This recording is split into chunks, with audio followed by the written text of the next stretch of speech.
আল্লাহ আমার রব, এই রবি আমার সব। দামে দামে তন মনে তারি অনুভব। তোমার দুনিয়াতে আমি যেদিকে তাকাই, অথই নিয়ামতে ডুবে আছি সবাই। পাক পাখালির গানে শুনি তসবি কলরব, তসবি কলরব। আল্লাহ আমার রব, এই রবি আমার সব। আসসালামু আলাইকুম। আলহামদুলিল্লাহ, আসসালাতু ওয়াসসালামু আলা রাসূলিল্লাহ। প্রিয় দর্শক, আপনারা যারা দেশে আছেন প্রবাসে, সবাইকে জানাই অনেক অনেক প্রীতি ও শুভেচ্ছা। শুরু হলো এনটিভি আয়োজিত এবং লাভ হলো নিবেদিত অনুষ্ঠান আপনার জিজ্ঞাসা। আপনাদের সাথে আছি আমি জাইনুল আবেদিন আজাদ, আর আপনাদের মনে জাগা প্রশ্নের জিজ্ঞাসার জবাব দিচ্ছেন বিশিষ্ট আলেম ডক্টর মোহাম্মদ সাইফুল্লাহ। আসসালামু আলাইকুম ওয়া রাহমাতুল্লাহি ওয়া বারাকাতুহু। প্রিয় দর্শক, চলুন তাহলে জিজ্ঞাসার জগতে। শুরুতে একটি ইমেল পাঠিয়েছেন জামামুল হক, ভারত থেকে। লিখেছেন, শায়েখ, আমাদের পাড়ার একজন হাফেজ সাহেব, যার কাছে 1 বছর আগে তেমন কিছুই ছিল না, হঠাৎ তিনি বাইরের কোনো এক দেশ থেকে এসে কোটি কোটি টাকার মালিক হয়েছেন। তিনি বলেন, আপনারা 1 লাখ টাকা রাখুন, বছরে 10,000 টাকা দেব। তাকে জিজ্ঞেস করা হলে, আপনি কি ব্যবসা করেন? তিনি বললেন, বিটকয়েন। শায়েখ, এখন সে আমাকে বলছে তার অফিসে কম্পিউটারের কাজ করতে 15,000 টাকা দেবে। আমি একজন বেকার যুবক, আমি কি এ কাজ করতে পারবো? এবং তার কাছে আমাদের এখানকার মানুষ 5-10 লাখ টাকা করে রাখছে। এখানে কি টাকা রেখে 1 লাখে 10,000 টাকা নেওয়া যাবে? ধন্যবাদ আপনাকে। আপনি খুবই গুরুত্বপূর্ণ প্রশ্ন করেছেন, ইন্ডিয়া থেকে প্রশ্ন করেছেন। প্রথম কথা হচ্ছে, আপনি উল্লেখ করেছেন যে আপনাদের এলাকায় একজন হাফেজ সাহেব, তার আর্থিক অবস্থা খুবই দৈন্য ছিল, খারাপ ছিল, কিন্তু হঠাৎ করে তিনি আলাউদ্দিনের চেরাগের মতো কোটি কোটি টাকার মালিক হয়ে গিয়েছেন। এই চেরাগ কোথায় পেয়েছেন তিনি ভালো জানেন, কীভাবে হয়েছেন তিনি ভালো জানেন। বাকি বিটকয়েনের যে ব্যবসা, এটি একটা জুয়ার মতো। এই ধরনের ব্যবসা ইসলামে হারাম, নিষিদ্ধ। সুতরাং তার ব্যবসার পদ্ধতি, যদিও তিনি কোরআনে হাফেজ বলছেন, আদৌকে হাফেজ কিনা আমি জানি না, যদি এটি হয় থাকে, এটা মোটেও জায়েজ নেই। এই পদ্ধতি মূলত পুরাটাই মানে একটি নূতন সংস্করণ, নিউ এডিশন ফর মানে গ্যাম্বলিং, জুয়ার নতুন সংস্করণ। জি। তো এই জুয়া যে নতুন সংস্করণ যেটা আছে, এই সংস্করণটা মানে কৌশলে করেছে। দেখানো হচ্ছে এখানে বিদেশি মুদ্রার লেনদেন হচ্ছে, বিটকয়েনটা। তো বিদেশি মুদ্রা আসলে কোনো লেনদেন বলতে কিছুই নেই। আর এই কয়েনটুকুও মূলত আন্তর্জাতিকভাবে স্বীকৃত কোনো অথরিটির মাধ্যমে এটা পাস করা হয় না। একসময় এটা বড় ধরনের সমস্যার মধ্যে পড়ে যেতে পারে। তাই তার এই ব্যবসায়ের, তার অফিসে চাকরি করা আপনার জন্য বৈধ নয়, এবং তার এই ব্যবসাও বৈধ নয়। বাকি তার এখানে যদি আপনি ইনভেস্ট করেন, প্রতি 1 লাখে 10,000 টাকা আপনাকে দেবে, তাহলে এটা পুরোটাই তো সুদ হয়। কারণ ওটা সুদি পদ্ধতিতেই তিনি কি করতেছেন, টাকাগুলো নিচ্ছেন। যে 1 লক্ষ টাকা আপনি তার এখানে দিলে তিনি 10,000 টাকা দেবে, এটা তো একেবারেই পুরোটাই সুদি পদ্ধতি। সুতরাং এটা সুদি পদ্ধতি হওয়ার কারণে সেখানে 1 লক্ষ টাকা ইনভেস্ট করাও হারাম, সেখান থেকে সুদ গ্রহণ করাও হারাম। বাকি বিটকয়েনের যে ব্যবসাটুকু, সেটা অত্যন্ত জঘন্যতম একটা ব্যবসা। এখানে আসলে যেই লেনদেন হয় থাকে, সেই লেনদেনটা সবটাই মানে অপরিচ্ছন্ন, অস্পষ্ট এবং গড়ার ভিত্তিক। গড়ার হচ্ছে যেখানে প্রতারণা আছে। সুতরাং এই ধরনের প্রতারণামূলক লেনদেন ইসলামে হারাম। যেহেতু নাহা রাসূলুল্লাহ আনবাইল গরার, রাসূলুল্লাহ সাল্লাল্লাহু আলাইহি ওয়াসাল্লাম যে সমস্ত লেনদেনের মধ্যে গরার আছে, যে সমস্ত লেনদেনের মধ্যে প্রতারণা এবং ধোঁকা আছে, আল্লাহ নবী সাল্লাল্লাহু আলাইহি ওয়াসাল্লাম সহিহ মুসলিমের স্পষ্ট হাদিসের মধ্যে একথা আমাদেরকে জানিয়ে গেছেন যে এই ধরনের লেনদেন করা হারাম, নিষিদ্ধ। রাসূলুল্লাহ নিষিদ্ধ করেছেন। সুতরাং এই লেনদেনও তার জন্য বৈধ নয়। তিনি যে ব্যবসা করছেন, এই ব্যবসা সঠিক নয়। তার এই ব্যবসায় আপনি চাকরিতেও তার এখানে অংশগ্রহণ করা আমি মনে করি উচিত নয়। জি।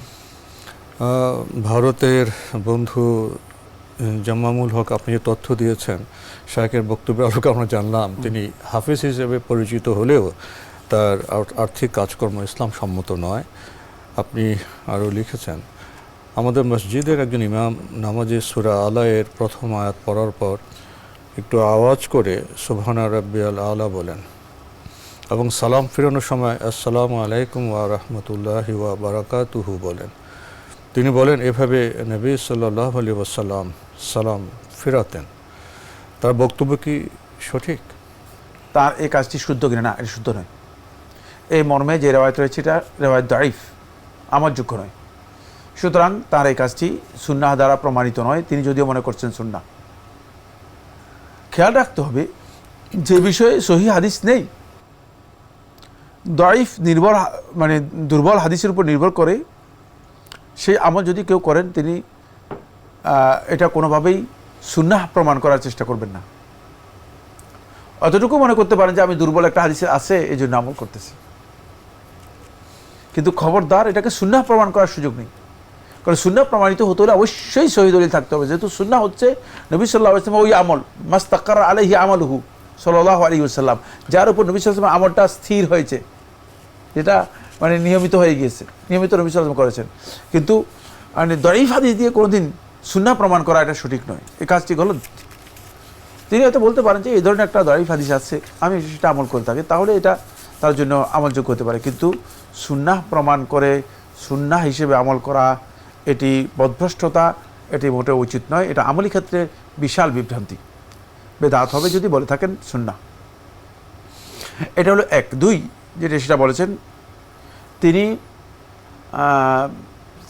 বিকাল আলার পরে আরেকটি বিষয় প্রশ্ন করেছেন। উনি বলেছেন জি, সালাম ফেরানোর সময় আসসালামু আলাইকুম ওয়া রাহমাতুল্লাহি ওয়া বারাকাতুহু বলেন। সালাম ফিরানোর সময় নবী সাল্লাল্লাহু আলাইহি ওয়াসাল্লামের সুন্নাহ হচ্ছে আসসালামু আলাইকুম ওয়া রাহমাতুল্লাহ ওয়া বারাকাতুহু। যে রিওয়ায়াতের মধ্যে আছে সেই রিওয়ায়াতটি সাজ। সাজ হচ্ছে মানে একটা বিচ্ছিন্ন রিওয়ায়াত। কেউ কেউ মালিকি মাযহাবের উলামা কেরাম বলেছেন যে না, নবী সাল্লাল্লাহু আলাইহি ওয়াসাল্লাম যখন একদিকে সালাম ফিরাতেন তখন নবী সাল্লাল্লাহু আলাইহি ওয়াসাল্লাম ওয়া বারাকাতু বলতেন। বলে ইমাম মালিক রহমতুল্লাহ একটি রিওয়ায়াত, ইমাম শাফি রহমতুল্লাহ একটি ওয়াজহ, শাফি মাযহাবের এবং হাম্বলি মাযহাবের কেউ কেউ এ কথা গ্রহণ করেছেন। তারা বলেছেন যে যখন সালাম ফিরাবে, সালাম ফিরানোর পদ্ধতি হবে এই, তিনি সালাম ডান দিক থেকে শুরু করবেন, আসসালামু আলাইকুম ওয়া রাহমাতুল্লাহি ওয়া বারাকাতুহু।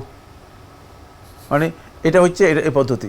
এটা মালিক রহমতুল্লাহ থেকে একটি রিওয়ায়াত রয়েছে, মালিকি মাযহাবের অনেকেই করে। যারা একদিকে ফেরাবেন, হ্যাঁ, যারা শুধু একদিকে ফিরাবেন, যারা দুদিকে ফেরাবেন না, তারা শুধু আসসালামু আলাইকুম ওয়া রাহমাতুল্লাহ, আসসালামু আলাইকুম ওয়া রাহমাতুল্লাহ। আর এটাই নবী সাল্লাল্লাহু আলাইহি ওয়াসাল্লামের বিশুদ্ধ এবং বহুল বর্ণিত যে সমস্ত হাদিসগুলো আছে সেগুলো দ্বারা প্রমাণিত হয়েছে। এটা হচ্ছে সুন্নাহ, আমাদের দেশে এটাই প্রচলন। আর ওয়া বারাকাতুহু এর ব্যাপারে যে রিওয়ায়াতটি রয়েছে এটা সাজ, এটা সুন্নাহ নয়। যদি কেউ আমল করে থাকেন তাহলে ওই যে পদ্ধতি বলেছি, তিনি যখন একদিকে সালাম ফিরাবেন তখন তিনি সেই পদ্ধতিতে এটা বলবেন, আসসালামু আলাইকুম ওয়া রাহমাতুল্লাহি ওয়া বারাকাতুহু। জি, আমরা জানলাম বিষয়টি সম্পর্কে। প্রিয় দর্শক আরও লিখেছেন, আমাদের এখানে একটি সুন্নাহের মসজিদ আছে।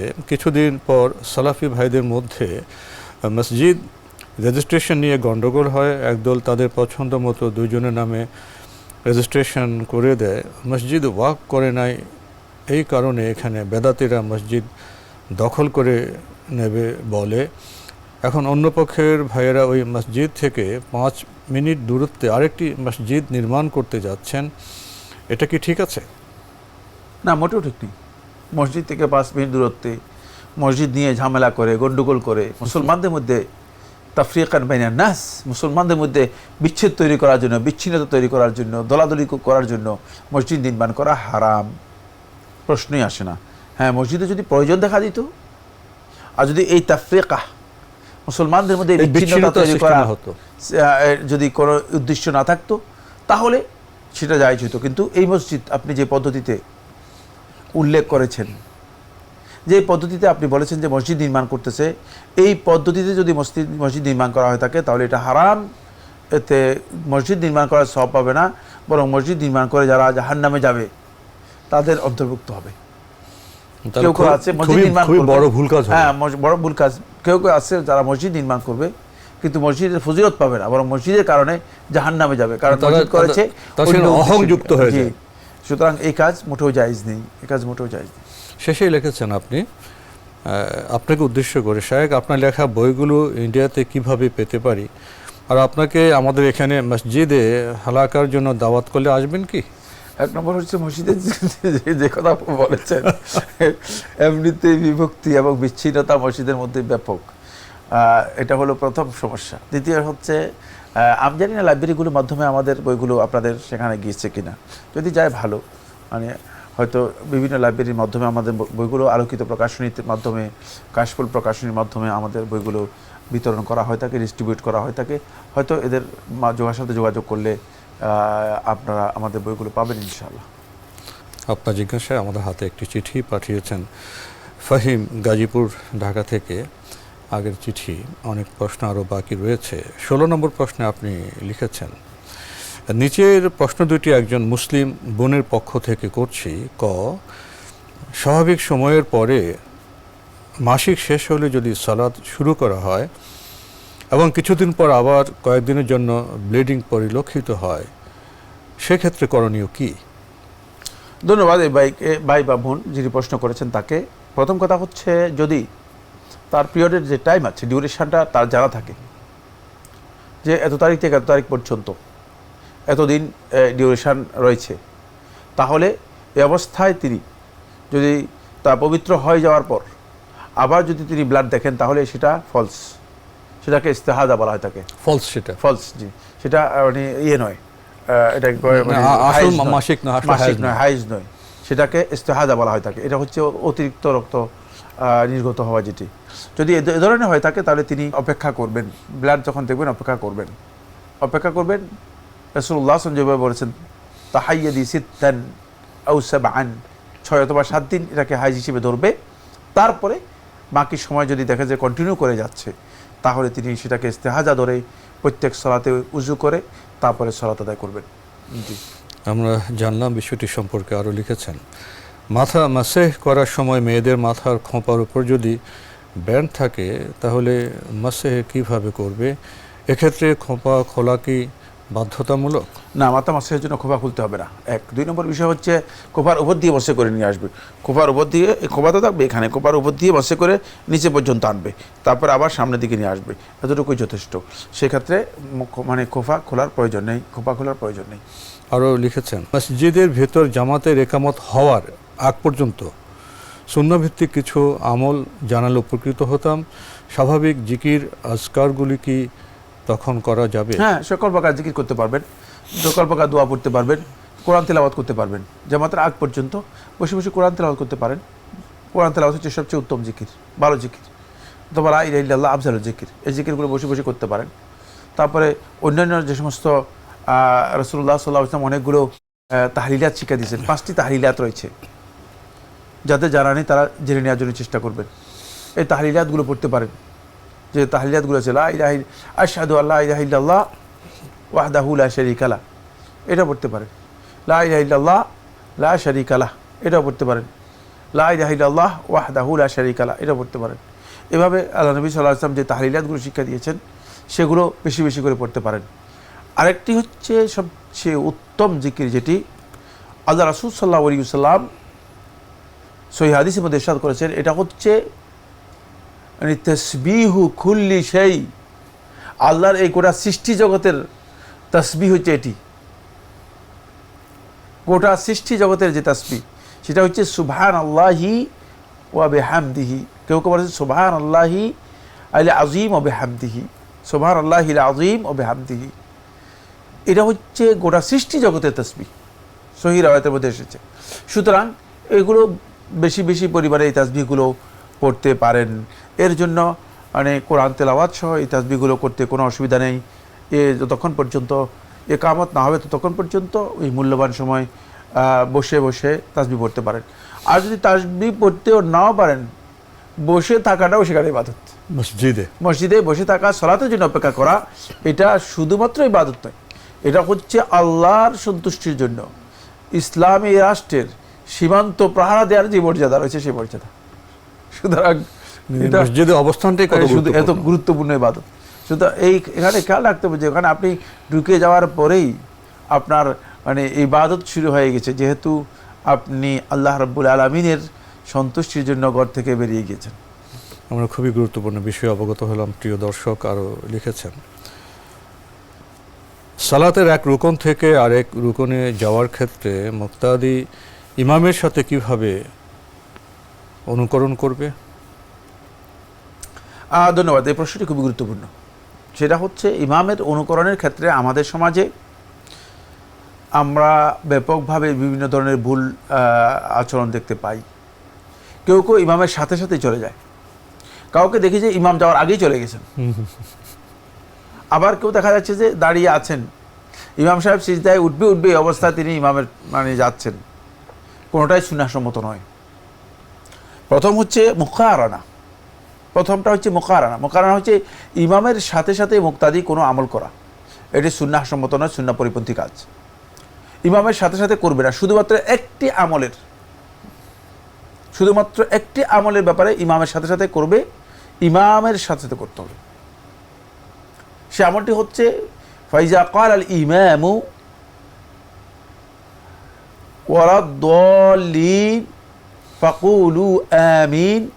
যে ইমাম যখন ওয়ালাদ-দাল্লিন বলবে, ইমাম যখন আমিন বলবে, ইমামের সাথেই বলতে হবে আমিন। ফাইজা আম্মানা আল ইমামু ফাআমিনু। রাসূলুল্লাহ সাল্লাল্লাহু আলাইহি ওয়াসাল্লাম অন্য হাদিসের মধ্যে বলেছেন, যখন ইমাম আমিন শব্দ বলবে তখন তোমরা আমিন বলবে। এটা একসাথে বলতে হবে। এটা ছাড়া আর মুকারানা কোথাও বৈধ নয়। মুকারানা হচ্ছে ইমামের সাথে সাথে করা বৈধ নয়, সুন্নাহসম্মত নয়, একসাথে করা যাবে। দ্বিতীয় হচ্ছে মুসাবাকা। মুসাবাকা হচ্ছে ইমাম থেকে অ্যাডভান্স হয়ে যাওয়া, এগিয়ে যাওয়া। মানে ইমাম রুকুতে যাওয়ার আগে আপনি রুকুতে চলে গেলেন, ইমাম সামি আল্লাহু লিমান হামিদা বলছে, আপনি চলে গেলেন, আপনি ইমাম হয়ে গেলেন। অনেকে দেখা যায় যে মানে সালাম ফিরানোর, ইমাম সালাম ফিরানোর আগে তিনি সালাম, কিন্তু ইমাম লম্বা করে সালাম ফিরাচ্ছেন আর তিনি অনেক আগেই সালাম দুদিকে ফিরাই শেষ করে ফেলেছেন। না, এটাও যদি নিশ্চিত হয় যে ইমামের আগেই তিনি ওই রকম করেছে, তাহলে সালাত বাতিল হয়ে যাবে। এটা ইবনে কুদামা মাকদিসি রাহমাতুল্লাহি আলাইহি মুগনিতে উল্লেখ করেছেন। কিন্তু যদি মানে সন্দেহ হয় তাহলে সালাত হয়ে যাবে। ইমামের আগে করেছেন না পরে করেছেন, কিন্তু ইমামের আগে করার কোনো বৈধতা নেই। খেয়াল রাখতে হবে যে এটি সুন্নাহসম্মত কাজ নয়। 3 নম্বর হচ্ছে মুতাবা। মুতাবা হচ্ছে সুন্নাহ। মুতাবা হচ্ছে ইমাম করবে সাথে পরে করবে, অনুসরণ করবে। ইমাম করবে তারপর করবে। ফাইজা রাকাল ইমাম ফারকাও। ইমাম যখন রুকু করবে তখন রুকু করতে হবে, মানে পরে করবে। ইমাম যখন আল্লাহু আকবার বলে রুকুতে যাবে, তখন ইমাম যখন আল্লাহু আকবার বলবে তখন আপনি রুকুতে যাবেন। এটা হচ্ছে সুন্নাহ, এটা হচ্ছে মুতাবা, ইমামকে অনুসরণ করা। এটাই রাসূলুল্লাহ সাল্লাল্লাহু আলাইহি ওয়াসাল্লাম বলেছেন সহিহ হাদিসের মধ্যে, ইন্নামা জুইলাল ইমামু লিইউতাম্মা বিহি। যে ইমাম নির্ধারণ করে দেওয়া হয়েছে এই জন্য যাতে করে তোমরা ইমামের অনুসরণ করতে পারো। অনুসরণটা ইমামের কাজের সাথে নয়, ইমামের কাজের পরপরই হবে, যাতে করে আপনি ইমামকে অনুসরণ করে যেতে পারেন। সুতরাং এখানে মুতাবাটা হচ্ছে সুন্নাহ, অনুসরণ করা হচ্ছে সুন্নাহ। জি প্রিয় দর্শক, আমরা খুবই গুরুত্বপূর্ণ বিষয়ে অবগত হলাম। ইমামের আগেও যাওয়া যাবে না, সাথে সাথেও যাওয়া যাবে না, ইমামেরকে অনুসরণ করতে হবে। আরও লিখেছেন আপনি, রাব্বির হাম হুমা কামা রাব্বাইনি সাগিরা। এই দোয়াটি কি পিতামাতা জীবিত এবং মৃত দুই অবস্থাতেই পড়া যাবে? জি, এটা রহমতের দোয়া। রহমতের দোয়া জীবিত অবস্থায় করা যায়, মৃত অবস্থায় করা যায়। আমাদের দেশে অনেকে মনে করেন যে রহমতের দোয়া শুধুমাত্র মৃত ব্যক্তির জন্য, মানে মৃত ব্যক্তির জন্য রহমতের দরকার আছে আর জীবিত ব্যক্তির জন্য রহমতের দরকার নেই। একথা শুদ্ধ নয়। এর দলিল হচ্ছে রাসূলুল্লাহ সাল্লাল্লাহু আলাইহি ওয়াসাল্লাম দোয়া করেছেন, রাহিম আল্লাহু ইমরাআন সামহান ইজাশতারা। আল্লাহ তাআলা রহম করুক ওই ব্যক্তির উপর যে ব্যক্তি সামহান উদারতা দেখায়, প্রশস্ত চিত্তে কোনো কাজ করে, ইজাশতারা যখন কোনো কিছু কিনে অথবা কোনো কিছু বিক্রি করে অথবা কোনো মানে ঋণ বা কোনো কিছু পরিশোধ করে, তখন উদারতার মাধ্যমে করে। আল্লাহ তাআলা তার উপর রহম করুন। এখান থেকে বোঝা যাচ্ছে যে রহমতের দোয়া দুনিয়াবি বিষয়ে করা জায়েজ এবং দুনিয়াতেও করা জায়েজ, জীবিত ব্যক্তির জন্যও করা জায়েজ আর মৃত ব্যক্তির জন্য তো করা জায়েজই। সুতরাং কোনো ব্যক্তির সম্পর্কে যদি আপনি রাহিমাহুল্লাহ তাআলা বলেন, একথা মনে করবেন না যে মানে সে ব্যক্তি মারা গিয়েছে, বরং রাহিমাহুল্লাহ হাইয়ান ওয়া মাইয়িতান, মানে তাকে জীবিত মৃত দুই অবস্থাতে রহমতের দোয়া করা জায়েজ রয়েছে। এক্ষেত্রে আপনি জীবিত ব্যক্তির জন্যও রহমতের দোয়া করতে পারেন। তাই পিতামাতা জীবিত থাকলেও আপনি রব্বির হামহুমা কামা রাব্বায়ানি সগীরা, হে আল্লাহ আমার পিতামাতাকে আপনি রহম করুন, যেভাবে তারা আমাকে ছোটবেলায় লালন পালন করেছে সেভাবে আপনি তাদের রহম করুন। এই দোয়াটা জীবিত করা জায়েজ রয়েছে। তো আজকে আমাদের এখানেই শেষ করতে হচ্ছে। আপনাকে অনেক ধন্যবাদ। আপনাকে অনেক ধন্যবাদ। প্রিয় দর্শক, আমরা দেখছিলাম এনটিভি আয়োজিত এবং লাভেল নিবেদিত অনুষ্ঠান আপনার জিজ্ঞাসা। আমাদের এই অনুষ্ঠান আপনারা এনটিভি অনলাইনেও দেখতে পারবেন। ভিজিট করুন www.ntv.com। এছাড়া ইউটিউবে এবং আমাদের ভেরিফাইড ফেসবুক পেজে অনুষ্ঠান দেখতে পারবেন। আমরা কি জানলাম? পিতামাতার জন্য আমরা জীবিত অবস্থায় এর রহমতে দোয়া করতে পারবো, ইন্তেকালের পরও করতে হবে পারবো, কিন্তু প্রশ্ন, জীবিত অবস্থা আমরা তার সাথে সঙ্গত আচরণ কতটা করি? এটিও বোধহয় খুবই গুরুত্বপূর্ণ বর্তমান সময়ে। চিঠি লিখুন, প্রশ্ন পাঠান আমাদের ঠিকানায়। পরিচালক আপনার জিজ্ঞাসা, এনটিভি, বিএসসিসি ভবন, 7ম তলা, 102 কাজী নজরুল ইসলাম অ্যাভিনিউ, কারওয়ান বাজার, ঢাকা 1215। ইমেল অ্যাড্রেস আপনার জিজ্ঞাসা @ntvbd.com।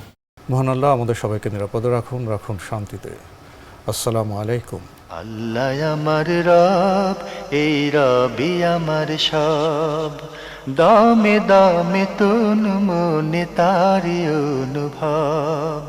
তোমার দুনিয়াতে আমি যেদিকে তাকাই, অথই নিয়ামতে ডুবে আছি সবাই।